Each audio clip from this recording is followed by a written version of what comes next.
வணக்கம் சண்டமேப் ஸ்டூடெண்ட், நான் உங்கள் கபிலன். இன்னைக்கு நம்ம கரண்ட் அஃபேர்ஸ் பார்க்க போகிறோம். Daily current affairs plus Dinamani news paper. இன்னைக்கு நம்ம டெய்லி கரண்ட் அஃபேர்ஸில் எத்தனாம் தேதி பார்க்க போகிறோம் அப்படின்னா ஜனவரி 3க்கு உண்டான கரண்ட் அஃபேர்ஸ் கிட்டத்தட்ட ஒரு 15 கொஸ்டின்ஸ் இருக்குது. ஸோ கரண்ட் அஃபேர்ஸ் நம்மளோட காம்படிட்டிவ் எக்ஸாமுக்கு ரொம்ப ஹெல்ப்ஃபுல்லாக இருக்கும். ஸோ தினமணி நியூஸ் பேப்பரும் பார்க்கறதுக்கு எதுக்காக அப்படின்னா நம்ம பேப்பரையும் சேர்த்து பார்த்துட்டோம்னா அதுலேருந்து நம்ம இம்பார்ட்டன்ட் பாயிண்ட்ஸ்லாம் நம்ம மெயின்ஸ்க்காக யூஸ் ஆகும். ஓகே தானே? ஸோ அதுக்காக தான். ஸோ ஃபர்ஸ்ட் கொஸ்டின்,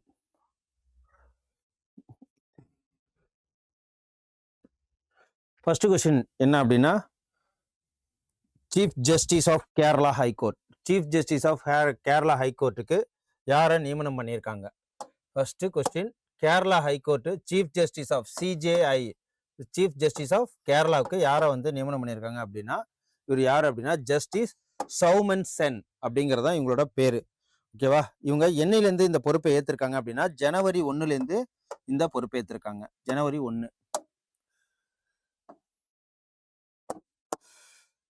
1லேருந்து இந்த பொறுப்பை ஏற்றிருக்காங்க.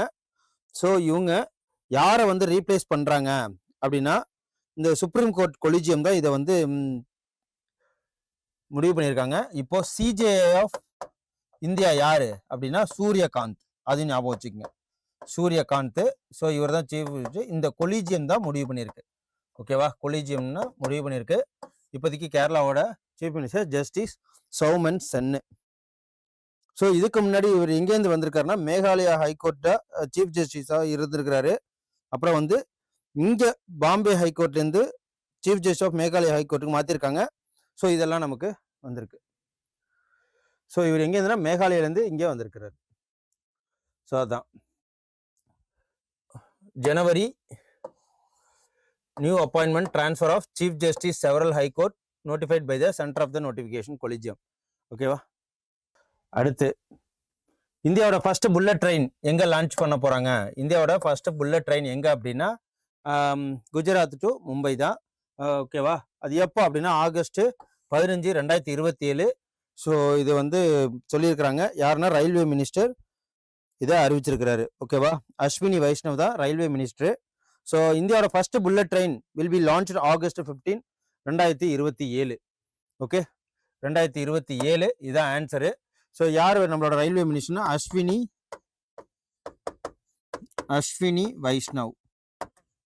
வைஷ்ணவ் தான் ரயில்வே மினிஸ்டர்.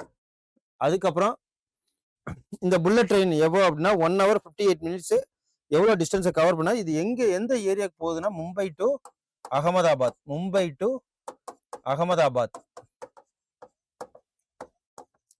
அகமதாபாத்தில் தான் டிராவல் பண்ண போறாங்க. ஸோ இது எத்தனை கிலோமீட்டர் அப்படின்னு பார்த்தீங்கன்னா ஸோ 1 hour டைமிங் பார்த்தீங்கன்னா 1 hour 58 minutes. ஓகேவா?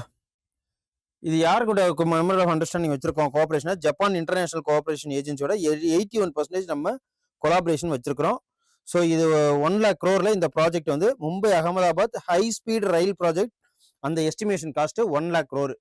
ஓகே, இதை தெரிஞ்சுக்கங்க. ஸோ அதான் இது. அடுத்து second, south western air command Indian air force ஜனவரி 1, 2026 அதாவது சவுத் வெஸ்ட் இந்தியன் ஏர்ஃபோர்ஸ் ஜனவரி 1 சவுத் வெஸ்ட் ஏர் கமாண்டா யாரை சார்ஜ் எடுக்க சொல்லியிருக்கிறாங்க அப்படின்னு பார்த்தீங்கன்னா ஏர் மார்ஷல் தேஜேந்தர் சிங். ஓகேவா? இவர் தான் ஏர் மார்ஷல் தேஜேந்தர் சிங். இவருக்கு தான் இந்த பொறுப்பேற்று சொல்லியிருக்கிறாங்க. இவர் எப்போ இருந்தா ஜனவரி 1, 2026. ஓகேவா? ஏர் ஆஃபீஸர் கமாண்டிங் இன் சீஃப்ல இருந்து இவர் சவுத் வெஸ்டர்ன் ஏர் கமாண்டா இவர் பொறுப்பேற்கிறாரு. ஓகே, இவர் முன்னாள் நேஷனல் டிஃபென்ஸ் அகாடமியோட மாணவர் தான் இவர். ஓகே,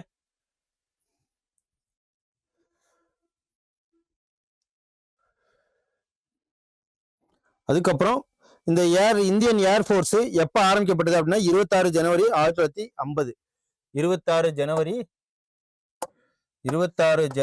1950. இதோட ஹெட் குவார்டர்ஸ் எங்க இருக்கு அப்படின்னு பாத்தீங்கன்னா இதோட மோட்டோவே ஹெட் குவார்டர்ஸ் எங்கன்னா நியூ டெல்லி வாயு சேனா பவான் அப்படின்னு சொல்லுவாங்க. ஹெட் குவார்டர்ஸ் நியூ டெல்லி வாயு சேனா பவான். ஓகே, ஸோ இதோட இது அவ்வளோதான். இப்போ கமாண்டர் இன் சீஃபா யார் இருக்காங்க அப்படின்னா president Droupadi Murmu. Chief of the air staff யார் அப்படின்னா Preet Singh. Air chief marshal Amarpreet Singh இப்போதைக்கு ஏர் சீஃபோட ஏர் ஸ்டாஃபா இருக்கிறாரு. ஓகேவா. சீஃப் ஏர் ஸ்டாஃபா யார் இருக்காங்க அப்படின்னா அமர் சிங், பிரீத் சிங். அமர் பிரீத் சிங்கிறவரது சீஃப் ஏர் ஸ்டாஃப். அதையும் நோட் பண்ணிக்கங்க. ஸோ அமர் பிரீத் சிங்கிறது தான். அப்புறம் e bill system that will be enable the government process. Fertiliser சப்சிடிக்கு இ-பில் சிஸ்டத்தை இனாகிரேட் பண்ண போறோம் அப்படின்னு சொல்றது எந்த இது அப்படின்னா ஜேபி நட்டா. ஓகேவா. இ-பில் சிஸ்டத்தை union minister for chemical and fertiliser யார் அப்படின்னு பார்த்தீங்கன்னா ஜேபி நட்டா.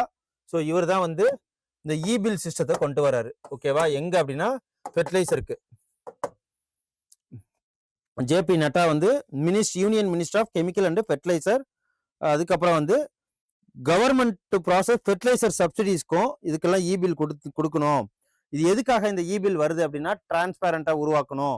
ஸோ வெளிப்படைத்தன்மை இருக்கணும், கரப்ஷனை குறைக்கணும், அதுக்கப்புறம் எஃபிஷியண்டா இருக்கணும், டெக்னாலஜியை யூஸ் பண்ணணும், அக்கௌண்டபிலிட்டியா இருக்கணும் அப்படிங்கிற மெயின் நோக்கத்துல தான் இதை கொண்டு வராங்க. E bill system has been inaugurated union minister JP Nadda.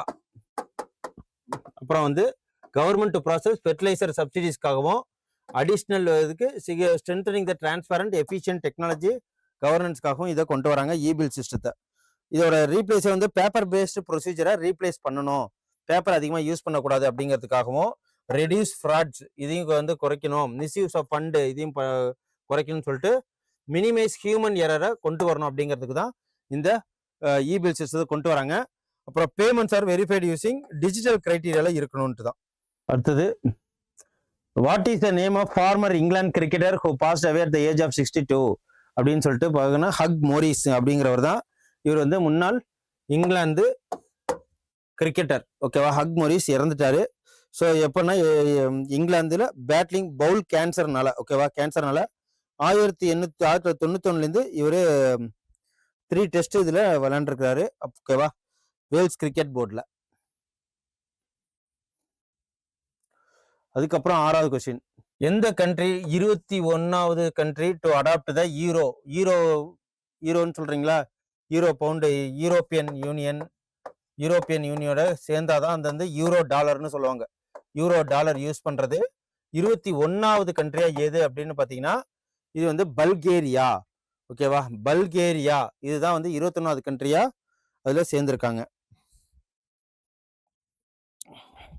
Bulgaria 21வது country எதுலன்னா 1 January 2026 join பண்ணியிருக்காங்க. 1 ஜனவரி 2026 21st கண்ட்ரியா இதுல பல்கேரியா வந்து யூரோப்பியன் யூனியனோட ஜாயின் பண்ணியிருக்காங்க. ஸோ பல்கேரியா லெவ் கரன்சியை ஃபுல்லா ஒழிச்சிட்டு 19th செஞ்சுரிலேருந்து அது இருக்கு. ஸோ பல்கேரியன் யூரோ காயின்ஸை வந்து சென்ட்ரல் பேங்க் பில்டிங் ப்ராஜெக்ட் பண்ணியிருக்கு. ஓகேவா. ஸோ இவங்க கரன்சி பல்கேரியாவோட முன்னாடி கரன்சி பேர் என்ன அப்படின்னா யூ கரன்சின்னு சொல்லுவாங்க. அப்படி இல்லைன்னா Bulgarian European currency, Bulgarian euro coins அப்படின்னு சொல்லுவாங்க. அதுக்கு அடுத்தது அமேசான் ஸ்டிங்லஸ் அப்படின்னு சொல்லிட்டு ஒரு தேனி இருக்கு. அமேசான் ஸ்டிங்லஸ் பீஸ்க்கு வந்து ஒரு ஃபர்ஸ்ட் இன்செக்டை வேர்ல்டு வந்து என்னன்னா லீகல் ரைட்ஸ் கொடுத்துருக்கு. ஓகேவா. அதை வந்து கொல்லக்கூடாது, கொன்னா வந்து தப்பு, அது பாலினேஷனுக்கு யூஸ் ஆகுது. ஓகேவா. அதுக்காக எந்த நாடு அப்படின்னா பெரு. ஓகேவா. பெரு நாடு தான் ஒரு இதுக்கு கொடுத்துருக்காங்க. ஸோ இந்த பெரு நாடு அமேசான் ஸ்டிங்லஸ் அப்படிங்கிற ஒரு இன்செக்ட், அதாவது தேனிக்கு இந்த ரைட்ஸ் ஒரு ரைட்ஸ் கொடுத்துருக்காங்க. லோக்கல் முனிசிபாலிட்டி ஆஃப் பெரு தான் கொடுத்துருக்கு. Rights given by municipality of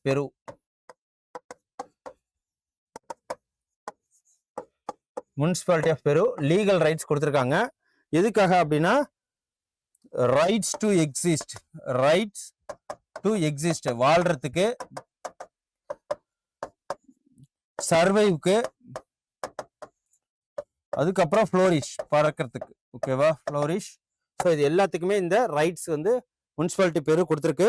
இது எதுக்குன்னா கிரிட்டிக்கல் ரோல்ல பாலினேஷனுக்கு இது யூஸ் ஆகுது. அமேசான் ரெயின் ஃபாரஸ்ட் ஈகோசிஸ்டத்துக்கு இது மிகப்பெரிய ரொம்ப இம்பார்ட்டன்ட். ஸோ அதான் இதுல சொல்றாங்க.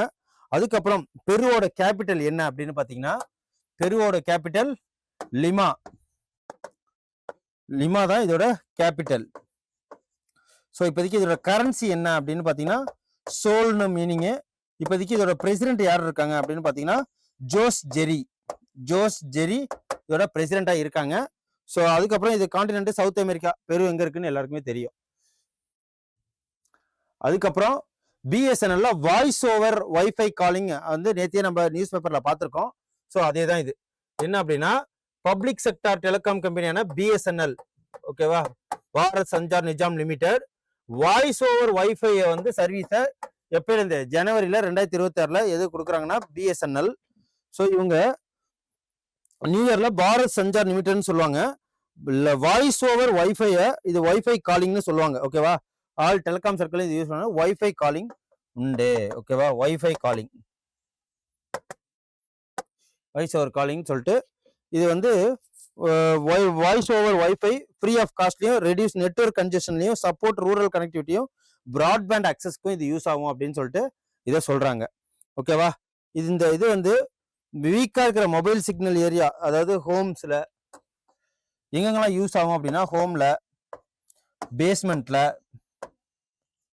ஆபீஸ்ல, ரிமோட் ஏரியால. ஸோ இது வந்து ஃப்ரீ ஆஃப் காஸ்டா இருக்கும். Free of cost, reduce network congestion, reduce network congestion அதை குறைக்கும். ஓகேவா, அதனால தான் ஸோ இந்த வைஃபை காலிங்கை பிஎஸ்என்எல் அறிமுகப்படுத்தியிருக்கு.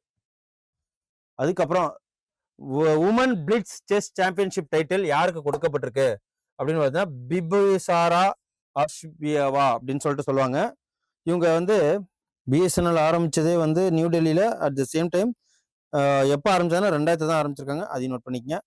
ஸோ பிபிசாரா ஆஷா பயோவா இது வந்து யார் வாங்கியிருக்காங்க அப்படின்னா பெண்கள் இதுல உமன்ஸ் டைட்டில், உமன்ஸ்ல பிளிட்ஸ் செஸ் சாம்பியன்ஷிப்ல வாங்கியிருக்காங்க. நம்ம இந்தியால அர்ஜுன் எரிகேசி இந்தியால வாங்கியிருக்கிறாரு. இந்தியால பிரான்ஸ் மெடல் வாங்கியிருக்கிறாரு. ஓகேவா, இதுலயே ஆண்கள் பிரிவுல மென்னுல யார் வாங்கியிருக்காங்க அப்படின்னு பாத்தீங்கன்னா இந்த பிளிட்ஸ் மென்னு யாருன்னா கார்ல்சன். ஓகேவா, இவரு வாங்கியிருக்கிறாரு. அதாவது அர்ஜுன் எரிகேசி வாங்கியிருக்கிறார். அப்புறம் மேக்னஸ் கார்ல்சன் இதுல வாங்கியிருக்கிறாரு, மேக்னஸ் கார்ல்சன். இவங்க இந்த பிபிசாரா அசாபுயோவா இவங்க வந்து எந்த நாட்டை சேர்ந்தவங்கன்னா கஜகஸ்தான். கசக்ஸ்தான். அது மட்டும் எங்க இருக்குன்னா கரண்ட் உமன் சாம்பியன் இவங்க தான். Okay, who has been appointed vice chief of air staff of the Indian Air Force. So யார் வந்து ஏர் மார்ஷல் நாகேஷ் கபூர் அப்படிங்கிறவங்கள தான் அப்பாயின்மெண்ட் பண்ணியிருக்காங்க. ஸோ ஏர் மார்ஷல் நாகேஷ் கபூரை appointed as the vice chief of the air staff. ஓகேவா, Indian ஏர்ஃபோர்ஸில் appointment பண்ணியிருக்காங்க. இவர் வந்து வைஸ் சீஃப் ஆஃப் ஏர் ஸ்டாஃபாக இருக்குது. எப்போ இருந்தால் ஜனவரி 1, 2026. இவர் ஏர் மார்ஷல் நர்மதேஸ்வர் திவாரியை பீட் பண்ணிட்டு வந்திருக்கிறார். ஓகேவா, ஏர் மார்ஷல் நர்மதேஷ் திவாரியோட அடுத்தது தான் இவர் வந்திருக்கிறார். இப்போதைக்கு ஆன்சர் வந்து மார்ஷல் நாகேஷ் கபூருங்கிறது தான். ஸோ இவரு ஏர் மார்ஷல் கபூர் எப்போ வந்து ஜாயின் பண்ணாரு இந்தியன் ஏர்ஃபோர்ஸ் அப்படின்னா டிசம்பர் 1986. 1986ல ஜாயின் பண்ணாரு எங்க ஏர் மார்ஷலா. ஓகேவா, அப்ப ஜாயின் பண்ணாரு. வாயு சேனா மெடல் வாங்கியிருக்கிறாரு. அதுக்கப்புறம் வந்து பரம் விஷித் சேவா மெடலும் சர்வோதம் யூத் சேவா மெடலும் வாங்கியிருக்கிறாரு. அடுத்த question, India record death of how many tigers in 2025 அப்படின்னு பார்த்தீங்கன்னா 166. நம்ம பேப்பர்லேயே பார்த்தோம் 160 டைகர்ஸு. ஸோ இது நம்ம பேப்பர்லையும் பார்ப்போம். ஓகேவா, டீட்டெயிலாக இங்கே டைகர் மாநிலம் எது அப்படின்னு சொல்லிட்டு, புலி மாநிலம் எது அப்படின்னு சொல்லிட்டு கேட்டாங்கன்னா மத்திய பிரதேஷ். ஓகேவா, மத்திய பிரதேசம். இது நோட் பண்ணி வச்சுக்கோங்க. Okay, so Delhi police have traced 1303 missing person in the southwest district over past year under the which operation. அதாவது டெல்லி போலீஸு 1303 பேர் வந்து மிஸ்ஸிங் ஆயிருக்காங்க. இவங்க எங்க இருக்காங்கன்னா சவுத் வெஸ்ட் டிஸ்ட்ரிக்ட்ல. பாஸ்ட் எத்தனை இயரா எந்த ஆப்ரேஷன் மூலயமா இது எல்லாத்தையும் கண்டுபிடிச்சிருக்காங்க அப்படின்னு பார்த்தீங்கன்னா, இது வந்து ஆப்ரேஷன் மில்லாப்னு சொல்லுவாங்க. ஓகேவா? ஆப்ரேஷன் மில்லாப். இதுக்கு பேர் வந்து ஆப்ரேஷன் மில்லாப். ஸோ ஆப்ரேஷன் மில்லாப்னு சொல்லுவாங்க. என்னன்னா, Delhi police tracing missing person through district level efforts பண்ணியிருக்கிறாங்க. 102 மிஸ்ஸிங் பர்சனு, அப்புறம் 35 சில்ட்ரனு, 67 அடல்ட்ஸ். ஓகேவா? மொத்தம் இதில் காப்பாற்றிருக்கிறாங்க. அதுக்கப்புறம் international exhibition of the sacred Piprahwa relics அப்படின்னு சொல்லிட்டு, இது என்னன்னா கௌதம புத்தாவுக்கு சேக்ரெட் பிப்ரிவாகா அப்படின்னு சொல்லுவாங்க. ஸோ இது எது அப்படின்னா நரேந்திர மோடி தான் வெளியிட்டிருக்கிறாரு. ஸோ நரேந்திர மோடி என்னத்தை இனாகிரேட்டட் த இன்டர்நேஷனல் எக்ஸிபிஷன்ல பிப்ரவாகா ரிலிக்ஸ் அப்படிங்கிறத வெளியிட்டிருக்கிறாரு. ஓகேவா? ஸோ இது வந்து ஜனவரி 3, 2026 எங்க நடந்தது அப்படின்னு பார்த்தீங்கன்னா, ராய் பித்தோரா கல்ச்சுரல் காம்ப்ளெக்ஸ் அந்த இடத்துல இது நடந்திருக்கு. இதோட டைட்டில் என்ன அப்படின்னா the light and the lotus awakened one அப்படிங்கிறது தான். ஓகேவா? ஸோ பிப்ரிவாகாங்கிறது யார் அப்படின்னா புத்தாவோட கிராமம். ஸோ கௌதம புத்தாவோட கிராமம் தான் இந்த புத்தாவோட கிராமம் தான் இந்த பிப்ரிவாகா அப்படின்னு சொல்லிட்டு சொல்லுவாங்க. இது வந்து டைரக்ட்லி கௌதம புத்தாவோட இது அட்டாச் ஆனது. ஓகே. ஸோ 1898 இதை வந்து கண்டுபிடிச்சாங்க. ஓகே. இது கண்டுபிடிச்சது 1898 டிஸ்கவர் பண்ணது. ஓகே. இது வில்லேஜ் ஆஃப் கௌதம புத்தா, சித்தார்த்தான் கூட சொல்லுவாங்க. ஸோ இதுதான். ஓகே. அதுக்கப்புறம் ஃபர்ஸ்ட் ஜல்லிக்கட்டு 2026 எங்க நடக்க போகுது, கவர்மெண்ட் வந்து அலோவ் பண்ணியிருக்கு அப்படின்னு பார்த்தீங்கன்னா தச்சாங்குறிச்சி. ஓகேவா? தச்சாங்குறிச்சி இங்கே தான் அலோவ் பண்ணியிருக்கு. இன்னைக்கு தான் ஜனவரி 3 இங்கே ஜல்லிக்கட்டு நடக்குது. ஓகே. ஃபர்ஸ்ட் ஜல்லிக்கட்டு ஈவெண்ட் 2026 எங்க கண்டக்ட் பண்ணாங்கன்னா ஜனவரி 3 தச்சாங்குறிச்சி வில்லேஜ், புதுக்கோட்டை டிஸ்ட்ரிக்ட். இது எங்க இருக்கு அப்படின்னா புதுக்கோட்டை டிஸ்ட்ரிக்ட், புதுக்கோட்டை மாவட்டம். ஓகே. இது யார் வந்து இந்த பர்மனெண்ட்டை பண்ணது அப்படின்னா animal husbandry, dairy, fishery and fisherman welfare department permission கொடுத்துருக்காங்க. ஸோ தட்டாங்குறிச்சி வில்லேஜில் இப்போ ஜனவரி 3 அன்னைக்கு இங்கே நடக்குது. அப்புறம் last question, 6 lane greenfield access Nashik and Solapur Akkalkot corridor 377 கிலோமீட்டரை மகாராஷ்டிரா அப்ரூவல் பண்ணியிருக்கு ஹைவேக்காக. இந்த ப்ராஜெக்ட் யார் எந்த இது மூலயமா அப்ரூவல் பண்ணியிருக்காங்க அப்படின்னு பார்த்தீங்கன்னா கேட்டி சக்தி, பிஎம் கேட்டி சக்தி நேஷனல் இதில் தான் வந்து இதை கொண்டு வந்துறாங்க. பிஎம்மோட கேட்டி சக்தி நேஷனல் மாஸ்டர் பிளான். இது வரைக்கும் மகாராஷ்டிரா காரிடரில் மட்டுமே 19,142 கோடி ரூபாய் செலவு பண்ணியிருக்காங்க. ஓகேவா? 6 லேன் கிரீன்ஃபீல்டு இதுதான். ஸோ இது எத்தனை இதுனா அக்டோபர் 21 தான் இந்த ஸ்கீம் ஆரம்பிக்கப்பட்டது. அக்டோபர் 21 2021 ஆரம்பிக்கப்பட்டது. இதோட மதிப்பீடு 100 லட்சம் கோடி. ஓகேவா? இது என்ன அப்படின்னா இந்த 5 டிரான்ஸ்போர்ட் இருக்கு இல்லையா, அதை மேம்படுத்தணும், லாஜிஸ்டிக்ஸ் செலவை குறைக்கணும் அப்படிங்கிற மெயின் நோக்கில் தான் இது ஆரம்பிக்கப்பட்டது. எது வரும்னா வாட்டரு, ஏரு, ரோடு. ஓகேவா? ஏரு, வாட்டரு, ரோடு, அதுக்கப்புறம் வந்து வாட்டர்வேஸு, போர்ட்டு, அப்புறம் லாஜிஸ்டிக்ஸ். இது அனைத்தையுமே கொண்டது தான் இந்த PM Gati Shakti national master plan. So இது என்னன்னா ஐடி, வாட்டர் அண்ட் சோஷியல் இன்ஃப்ராஸ்ட்ரக்சர்லாம் இம்ப்ரூவ் பண்ணுறது தான். ஸோ லாஜிஸ்டிக்ஸோ அப்புறம் இன்டெகிரேட்டட் இன்ஃப்ராஸ்ட்ரக்சர் பிளானிங்கை இம்ப்ரூவ்மெண்ட் பண்ணுறது தான் இந்த ஸ்கீமோட மெயின் நோக்கமே. இப்போ இந்த 6 காரிடார் என்னென்னலாம் அப்படின்னு பார்த்தீங்கன்னா, ஸோ இது வந்து இந்த ஸ்பீடு வந்து 100 km/h இதில் போகலாம். இதனால 17 மணி நேரம் டைம் வந்து குறையும். ஸோ எங்கெங்க அப்படின்னா நாசிக்கு, அகல்யா நகர், சோலாப்பூர் அண்டு கர்னூல். ஓகேவா? ஸோ இதுதான். ஓகே. இன்னைக்கு உண்டான கரண்ட் அஃபேர்ஸ் இதுதான். ஏன்னா இங்கிலீஷில் இருக்குன்னு பார்க்காதீங்க, நாளைக்கு உங்களுக்கு தமிழில் கொடுக்குறேன். ஸோ வாங்க அடுத்தது தினமணி கொஸ்டின் பேப்பர் என்னென்னு பார்ப்போம். தினமணியில் என்னென்ன இருக்குன்னு பார்ப்போம். ஸோ தினமணியில் என்ன நேற்று நடந்திருக்கு அப்படின்னா, சென்னையில் இந்த யாரோட நியூ இந்தியன் எக்ஸ்பிரஸ் அவங்களோட தலைமையில் தான் ராம்நாத் கோயங்கா சாகித்ய சம்மன் விருது நேற்று இந்த விழா நடந்திருக்கு. எங்கே அப்படின்னா சென்னையில். இதில் யார் கலந்துக்கிட்டாங்க அப்படின்னா DP Radhakrishnan, vice president of India, அவங்க இதில் கலந்துக்கிட்டாங்க. அவங்க கூட சேர்ந்து யாரெல்லாம் கலந்துக்கிட்டாங்கன்னு சொல்லிட்டு இதில் இருக்குது. அப்புறம் ஓய்வூதிய திட்டம் முதல்வர் என்ற முக்கிய அறிவிப்பு இருக்குன்னு சொல்லியிருக்கிறாங்க. 23 வருஷமா போராடுறோம். ஸோ இப்போதைக்கு என்ன சொல்லியிருக்காங்க அப்படின்னு பார்த்தீங்கன்னா, கடந்த 23 ஆண்டுகளாக தீர்க்கப்படாத பழைய ஓய்வூதிய பிரச்சனைக்கு சனிக்கிழமை தீர்வு வரும் அப்படின்னு சொல்லிட்டு எதிர்பார்க்குறாங்க.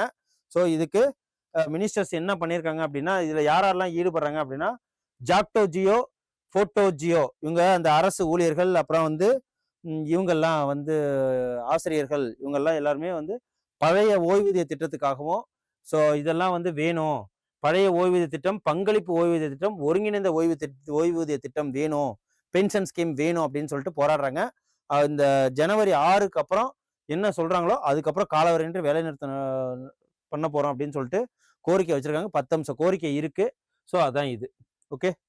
அதுக்கப்புறம் 40,802 கோடி மின்னணு பொருட்கள் உற்பத்தி திட்டத்துக்கு மத்திய அரசு அனுமதி வழங்கியிருக்கு. மின்னணு உற்பத்தி அப்படின்னா என்ன அப்படின்னா, செல், மொபைலு, செமிகண்டக்டரு, அதுக்கப்புறம் வந்து மொபைலுக்கு தேவையானதுக்கு, கம்ப்யூட்டருக்கு தேவையான உதிரி பாகங்கள் தயாரிக்கிறது, காருக்கு தேவையான உதிரி பாகங்கள் தயாரிக்கிறது. இது மூலயமா டாடா எலக்ட்ரானிக்ஸ், ஃபோக்ஸ்கான், அப்புறம் வந்து சாம்சங் இவங்கெல்லாம் வந்து 41,860 கோடிக்கு மதிப்பீட்டிலான மின்னணு பொருட்கள் உறுதிப்படுத்த 22 திட்டங்களுக்கு மத்திய அரசு ஓகே வழங்கியிருக்கு. ஓகேவா? ஸோ அது மட்டும் இல்லாம கடந்த 2025 நவம்பர்ல 7,872 கோடி மதிப்பிலான 17 திட்டங்களுக்கு கடந்த அக்டோபர் மாதம் அனுமதி கொடுத்திருந்தது குறிப்பிடத்தக்கது. ஓகே. இதுல வேற யாரெல்லாம் வருவாங்க அப்படின்னா, மதர்சன் எலக்ட்ரானிக்ஸ், போனைட்ஸ், அப்புறம் டாடா எலக்ட்ரானிக்ஸ், அப்புறம் ஏடிஎல் பேட்டரி டெக்னாலஜி இந்தியா, அப்புறம் வந்து ஃபாக்ஸ்கான், இது எல்லாமே இதுல உண்டு. அப்புறம் ஏற்றுமதியை ஊக்குவிக்கிறதுக்காக 7,295 கோடிக்கு 2 திட்டங்கள் அறிவிச்சிருக்காங்க. அப்படின்னு பாத்தீங்கன்னா, கடன் உத்தரவாத திட்டம். ஓகேவா? 2,114 கோடி நிதி ஒதுக்கப்படுது. 85% நடுத்தர ஏற்றுமதி நிறுவனங்களுக்கு இது செலவிடப்படும் சொல்லியிருக்காங்க. ஓகே. அதுக்கப்புறம் ஐநா பெண்கள் இந்தியா நடத்தும் ஷீ லீட்ஸ் தமிழ்நாடு பயிற்சி பயிலகம் என்ன அப்படின்னா, இப்போ இந்த வருஷம் வரப்போற சட்டமன்ற தேர்தலில் பெண்களோட பங்களிப்பு அதிகமா இருக்குன்னு சொல்லிட்டு அதுக்கு பயிற்சி கொடுக்கறது தான் இது. பெண்களின் அரசியல் பங்கேற்பை மேம்படுத்துவதற்காக ஷீ லீட்ஸ் தமிழ்நாடு அப்படிங்கிற ஒரு 2 நாள் பயிற்சியகம் எங்க வந்து நடத்துறாங்க அப்படின்னா, ஐநா பெண்கள் இதனால இது நடத்தப்படுது. ஸோ திறன் மேம்பாடு மூலம் பெண்களுக்கு அரசியல் பங்கேற்பு, அவர்களின் தலைமைத்துவத்தை வலுப்படுத்துறதுக்கும் இந்த ஷீ லீட்ஸ் என்ற முன்னெடுப்பை ஐநா பெண்கள் ஐநாவோட இந்திய பெண்கள் குழு வந்து இதை நடத்துறாங்க. ஓகே. அதுக்கப்புறம் தியாகராஜ பஞ்சரத்ன கீர்த்தனை இந்த மார்கழி மாசம் நடத்துறோம். இது இந்த வருஷம் எத்தனாவதுன்னா 125வது ஆண்டு விழாவை இப்ப கொண்டாடுறாங்க. ஓகேவா? 125வது வருஷம் இது நடக்குது. அதுக்கப்புறம் மெரினா கடற்கரையில எண்ணிக்கையை குறைக்க சொல்லியிருக்காங்க, கடையோட எண்ணிக்கை. எதனால அப்படின்னா, ஒரு பெண் வந்து கடை போகணும்னு கேட்டிருக்காங்க. கோர்ட்ல போயிட்டு இது கேட்டப்போ அவங்க ஒரு ஆய்வு நடத்தி இனிமேட்டு அங்க வந்து யாரும் கடை போடக்கூடாது, இருக்கிற கடையை குறைக்கணும் அப்படின்னு சொல்லிட்டு சொல்லியிருக்காங்க. அதுக்கு பேர் கூட வந்து என்னன்னா நீலக்கொடி சான்று அப்படின்னு சொல்லுவாங்க. அந்த நீலக்கொடி சான்று அப்படின்னா என்ன, மெரினால கடற்கரை வைக்கணும்னா, நீலக்கொடி சான்று பெற்ற பகுதிகளாக அறிவிக்கப்படும் பகுதிகளில் எந்த கடைகளையும் அமைக்க கூடாது அப்படின்னு தான் எங்கெங்கெல்லாம் சொல்லியிருக்காங்க அப்படின்னா, இங்க வந்து 1,417 கடைகள் இப்போ வரைக்கும் இருக்கு. அமைக்க திட்டத்தை மறு ஆய்வு செய்ய கடைகளின் எண்ணிக்கையை கணிசமாக குறைக்கிறதுக்கு பிளான் பண்ணியிருக்காங்க. ஸோ இதுதான். ஸோ 28ஆம் தேதி மெரினா கடற்கரை நேரில் ஆய்வு செஞ்சாங்க. ஸோ அதுக்கப்புறம் வந்து எங்கேயுமே வந்து கடல்ல பார்க்கணும், ரோட்ல போகும்போதே கடல்ல ரசிக்கணும். ஸோ கடையை வந்து எதுவும் வைக்கக்கூடாது, அதிகமான கடைகள் இருக்கக்கூடாதுன்னு சொல்லிட்டு குறைக்கிறதுக்கு சொல்லியிருக்காங்க. ஓகே. அதுல நீங்க தெரிஞ்சுக்க வேண்டியது என்னன்னா, நீலக்கொடி சான்று பகுதியாக அறிவிக்கப்பட்டிருக்கு. நீலக்கொடி சான்று அப்படின்னு சொல்லிட்டு சில பகுதிகள்லாம் அறிவிக்கப்பட்டிருக்கு. ஆனா அந்த இடத்துல கடைகள் இருக்கா, அதெல்லாம் எடுக்க சொல்லியிருக்காங்க. இந்த நீலக்கொடி சான்று அப்படிங்கிறது என்ன அப்படின்னா, நீலக்கொடி சான்று பெற்ற பகுதிகளாக அறிவிக்கப்பட்ட பகுதியில் எந்த கடைகளையும் அமைக்க கூடாதுங்கிறதா நீலக்கொடி சான்று. ஸோ இதையும் புரிஞ்சுக்குங்க. ஸோ இதுதான் வாழ்வோம் வாழ விடுவோம்ங்கிறதுல இந்த புலிகளோட இதுதான். இதுல என்ன சொல்லியிருக்காங்க அப்படின்னு பார்த்தீங்கன்னா, உலகளாவிய புலிகள் எண்ணிக்கை 75% இந்தியாவில் தான் இருக்கு. ஸோ புலிகள் சட்டம், அதாவது புலி மாநிலம் எதை சொல்லுவாங்க அப்படின்னா மத்திய பிரதேசத்தை சொல்லுவாங்க. ஸோ இங்க 60% உயிர் இழந்திருக்கு. மத்திய பிரதேசத்துக்கு அடுத்தபடியாக கர்நாடகத்தில் 566 புலியும், உத்தரகாண்ட்ல 560, மகாராஷ்டிரா 444 புலிகளும் இறந்திருக்கு. ஸோ இது வரைக்கும் இந்த வருஷத்துல 55 புலிகள் உயிரிழந்திருக்கு. அதுக்கு அடுத்தபடியாக மகாராஷ்டிராவில் 38, கேரளத்துல 13, ஸோ மத்திய பிரதேசம் தான் அதிகம். ஓகேவா? மொத்தம் 126 புலிகள், 31 குட்டிகளும் இதுல அடங்கும். ஓகேவா? இதுல இறந்திருக்கு. புலிகள் எதனால சாகுது அப்படின்னா, எலக்ட்ரிபிகேஷன் கிராமத்துக்குள்ள வரக்கூடாதுன்னு சொல்லிட்டு எலக்ட்ரிக் வச்சிருக்காங்க. ஸோ அதுல அடிபட்டு மேஜரா செத்துருது. அதுக்கப்புறம் அவங்களுக்குள்ளேயே வந்து டெரிட்டரி பிரச்சனை வரும், ஒண்ணுக்கு ஒன்று சண்டை போட்டு செத்துருது. ஸோ இதெல்லாம் வந்து காரணங்கள் இருக்கு. ஸோ ஸோ இதில் எந்தெந்த காரணம் 20 மாதங்கள் தாயுடன் இருக்கும். ஸோ உயிரிழந்த 55 புலிகள் 11 புலிகள் இயற்கைக்கு மாறான முறையில் தான் மரணம் அடைஞ்சிருக்கு. ஸோ எப்படின்னா 8 புலிகள் மின்சாரம் பாய்ஞ்சதுலையும் உயிரிழந்திருக்கு. வனப்பகுதியை விட்டு வெளியேறிய இந்த புலிகள் விவசாய பயிர்களை காட்டுப்பன்றிகள் உள்ளிட்டவற்றிலிருந்து காக்கும் நோக்கில விவசாயிகள் அமைத்த மின்வெளியில சிக்கி இறந்திருக்கு. ஓகே. ஸோ 1972 புலிகள் காப்பக சட்டம்னு ஒன்று ஆரம்பிக்கப்பட்டது. ஸோ 2027 ஆண்டு 120 புலிகள் இறந்திருக்கு. ஸோ இப்போ அது அதிகமாக தான் ஆயிருக்கு. 2025 கிட்டத்தட்ட இந்த வருஷத்தில் கணக்கெடுப்புல 166. ஸோ இதையும் பார்த்துக்குங்க. அதுக்கப்புறம் புதிய திட்டம் பழைய திட்டம் இது என்ன அப்படின்னா, திட்டங்கள் கவர்மெண்ட்டு வைக்கிறாங்க, அதை ஒழுங்கா வழி நடத்துறாங்களா என்னன்னு அப்படி தெரியல. ஸோ இந்த கிராம ஊரக வேலைவாய்ப்பு திட்டம் மகாத்மா காந்தி 100 நாள் வேலைவாய்ப்பு திட்டமா மாறுனுச்சு. அது இப்போதைக்கு என்னவா மாறி இருக்கு அப்படின்னா விபிஜி ராம்ஜி அப்படின்னு வளர்ந்த பாரத ஊரக வேலைவாய்ப்பு மற்றும் வாழ்வாதார உறுதியளிப்பு திட்டம். ஸோ இது இந்த வாட்டி இந்தியாவில் எவ்வளோ கோடி ரூபா கரப்ஷன் நடந்திருக்கு அப்படின்னு பார்த்தீங்கன்னா, ஸோ இங்கே தான் எவ்வளோ அப்படின்னா 110 கோடிக்கு மேலே ஊழல் நடந்திருப்பதாக கண்டுபிடிக்கப்பட்டிருக்கு. ஸோ 100 நாள் வேலைவாய்ப்பு திட்டத்தில் இப்போ பேர் மாற்றுறாங்க. ஸோ இது நல்ல உள்ள திட்டம். ஓகேவா, நிறைய பேருக்கு ஹெல்ப்ஃபுல்லாக இருந்தது. வீட்டுக்கு ஒரு பயனாளிகள் வேலைவாய்ப்பு பெற்றுக்கிட்டு இருந்தாங்க. 100 நாளை இப்போ 125 நாளை மாற்றிட்டாங்க. ஸோ அதுக்கப்புறம் விபிஜி ராம்ஜி, அதாவது வளர்ந்த பாரத ஊரக வேலைவாய்ப்பு மற்றும் வாழ்வாதார உறுதியளிப்பு. இது முன்னாடி எப்போ ஆரம்பிக்கப்பட்டது அப்படின்னு பார்த்தீங்கன்னா, ஸோ அதுவும் இருக்கு. என்ன அப்படின்னா 2005 தேசிய ஊரக வேலைவாய்ப்பு திட்டம்னு ஆரம்பிக்கப்பட்டது மன்மோகன் சிங்னால. அதுக்கப்புறம் 2009 தேசிய ஊரக வேலைவாய்ப்பு உறுதியளிப்பு திட்டம் அப்படின்னு சொல்லிட்டு அழைக்கப்பட்டிருக்கு.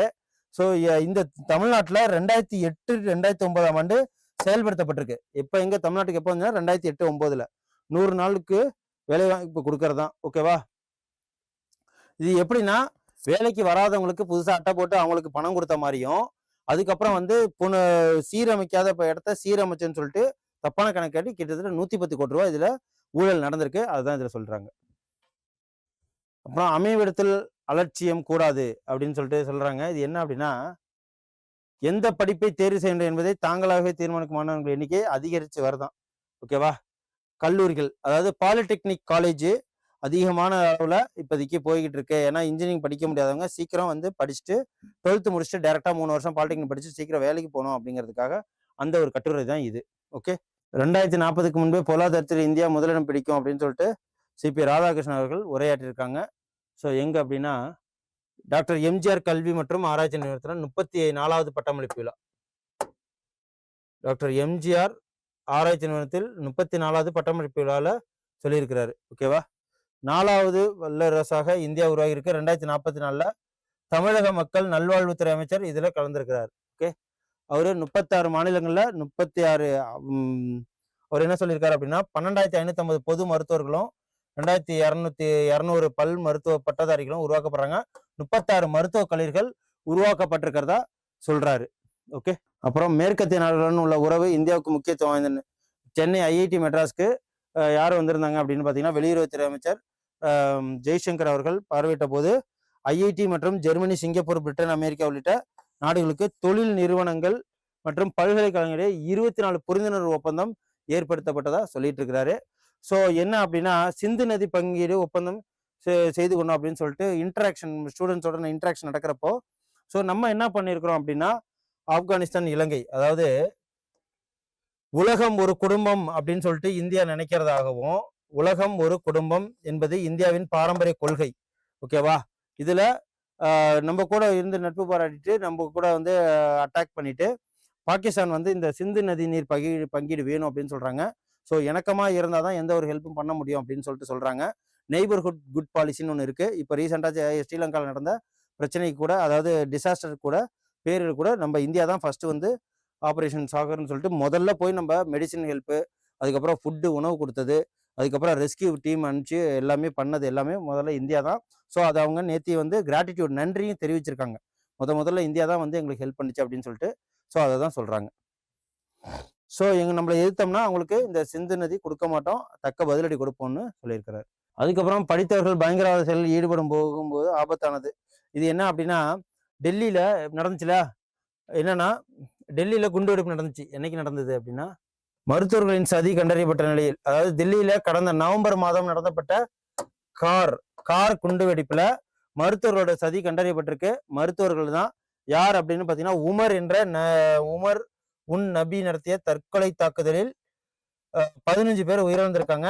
சுயமரியாதைக்கும் ஆணவத்துக்கும், அதாவது நல்லா படிச்சவங்க தான் என்ன பண்றாங்க, அறிவை வளர்த்துக்கிட்டு அந்த ஒழுக்கத்தை வளர்த்துக்காம இந்த மாதிரி ஒரு தீய செயலில் ஈடுபட்டு மற்ற உயிர்களை இந்த வாங்குறது தான் இது. அது படித்தா மட்டும் போதாது, நம்மளுக்கு வந்து என்னது அறத்தையும் தெரிஞ்சுக்கணும் அப்படின்னு சொல்லிட்டு சொல்லியிருக்காங்க. அப்புறம் புல்லட் ரயில் திட்டத்திற்கான சுரங்க பணி நிறைவு. ஓகேவா, எங்க அப்படின்னா மகாராஷ்டிரா பால்கார் மாவட்டத்துல புல்லட் ரயில் திட்டத்தின் முக்கியமான சுரங்க பணி நிறைவடைஞ்சிருக்கு.